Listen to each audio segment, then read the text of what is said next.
In today's video, we are going to introduce you to an amazing place that is very close to Lisbon. You will discover how to visit it in one of the easiest day trips from the Portuguese capital.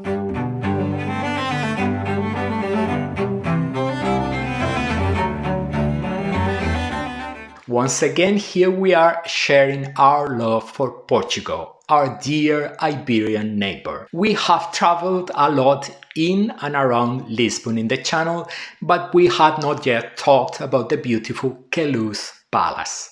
In the video, you will discover where the palace is, how to get there, how to get tickets, what the palace and gardens look like, and how much time you should spend on the visit. The Queluz Palace is located in the town of the same name, Queluz, with a population of nearly 30,000, belonging administratively to the Sintra Council. It is 15 kilometers from the center of Lisbon. There are several ways to reach the palace using public transport. You could take the blue line of the Lisbon subway to Amadora Este station, where you will have to connect with bus 1717, which stops very close to the palace. You could also take the same blue line of the subway to Amadora Este station, where you could connect with bus 1721, which stops a little further, a 10-minute walk from the palace. Or you could get on a train at Rocio station in the center of Lisbon or at Oriente station in the north of the capital, both trains in the direction of Sintra.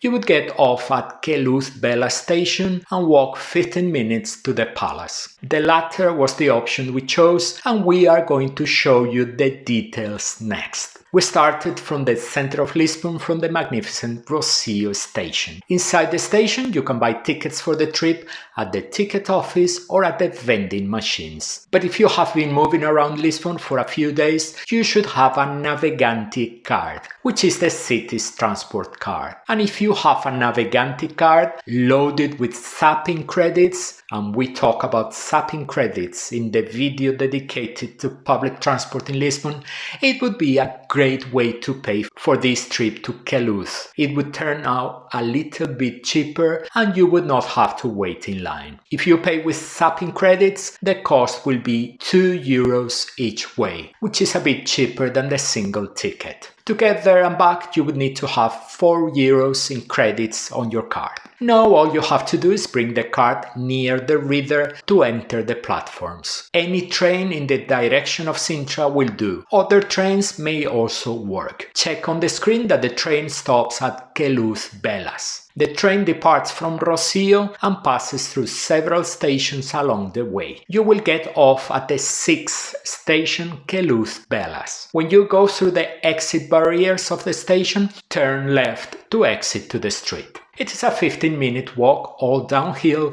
to the palace. On the way there we did one route and on the way back a different one, of more or less the same length. It would be interesting if at some point you passed near the Gargantada Aqueduct, an 18th century construction built to supply water to the Palace of Queluz. The visit to the Queluz Palace is paid. You can buy tickets on the official website of the palace or on the website of Civitatis. We are putting links to both websites in the first comment below the video. At the time of purchase, you have to indicate the date of the visit, but it is not necessary to book a time slot. Buy on the official website, as we show you on the screen, if you want to buy a discounted ticket for young people or senior citizens. But if you want to buy an adult ticket, or if you are buying for a visit within the next 3 days, buy it on Civitatis, where the ticket is cheaper.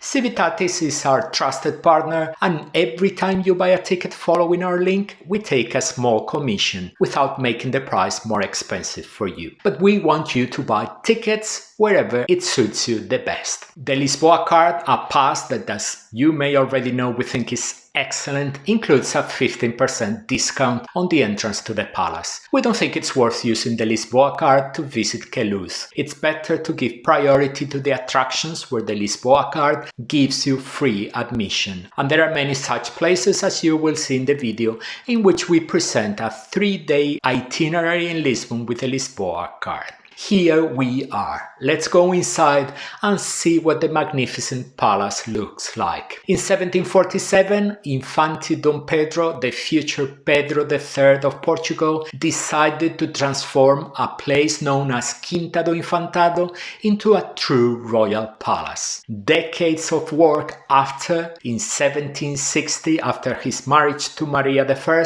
Pedro commissioned the French architect Jean-Baptiste Robillon to take command of the project. Robillon was responsible for some of the palace's most spectacular rooms and incorporated the Rococo style into Queluz. Robillon also created several of the most beautiful gardens. From 1794, the palace became the official residence of Queen Maria I and became a popular meeting place for the Portuguese court. This period ended in 1807 when, faced with the Napoleonic invasion of Portugal, the royal family left for Brazil. In the 19th century, the palace would cease to be the center of the Portuguese court, although it was occupied on several occasions by members of the royal family. In 1910, the palace was declared a national monument, and from 1957, part of the palace was used as a residence for foreign heads of state visiting Portugal.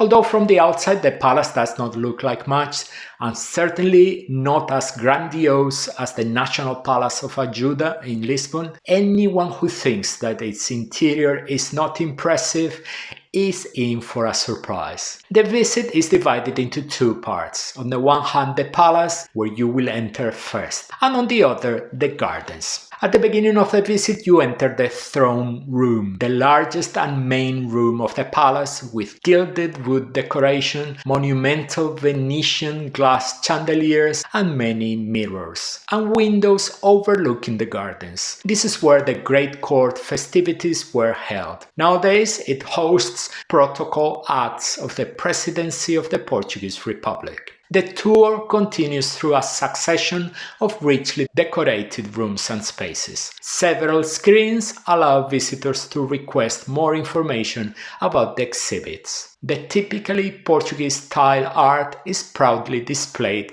in the tiled corridor. A room covered with tiles depicting the four seasons, the continents, scenes from classical mythology, Chinese drawings, and hunting scenes. The tour of the palace continues through more spaces until you reach the only room that rivals the throne room in luxury, the magnificent ambassador's room. It was used for court receptions and later as an audience hall. Its walls are lined with gilded wood. It was also known as the Hall of the Carvings because of the large Chinese porcelain vases. The two platforms with thrones located at each end of the hall were for the monarchs to appear at ceremonies, accompanied by their crown princes. The last large space in the palace that you will visit before going out to the gardens is the so-called Don Quixote room.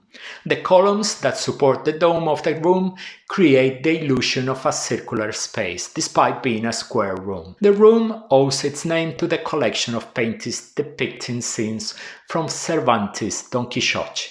It was in this room that Pedro IV of Portugal, the first emperor of Brazil, was born. It was also here that he died of tuberculosis when he was only 34 years old. After the palace, you will continue your tour through the gardens, another absolutely charming part of Queluz. The gardens are extensive and are laid out at several heights. You will be walking around quite a lot. One of the first parts of the gardens you will visit is the tiled canal, 115 meters long. It runs along the Ribeira do Jamor from north to south. At the time of the Queluz court, the royal family and their guests would ride in boats on the calm waters of the canal, contemplating the scenes depicted on the large tile panels while a band played music nearby. The tiles seem to go on forever. Another interesting place in the gardens is the Grand Cascade, a typical Rococo fountain covered with stone that combines art and nature. Finally, in the closest part of the palace are the upper gardens,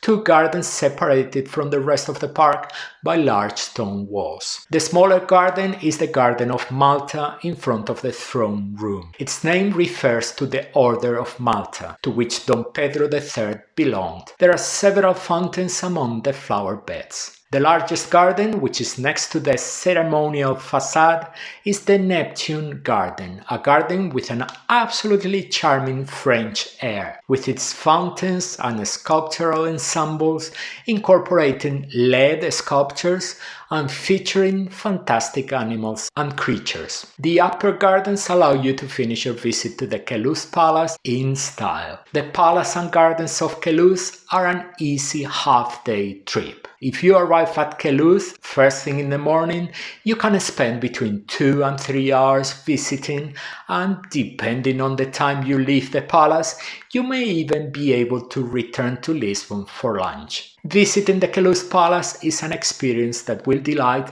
anyone interested in history, art, and beauty. The balance between the majesty of the palace and the serenity of the gardens makes Queluz a must-see if you have time in Lisbon.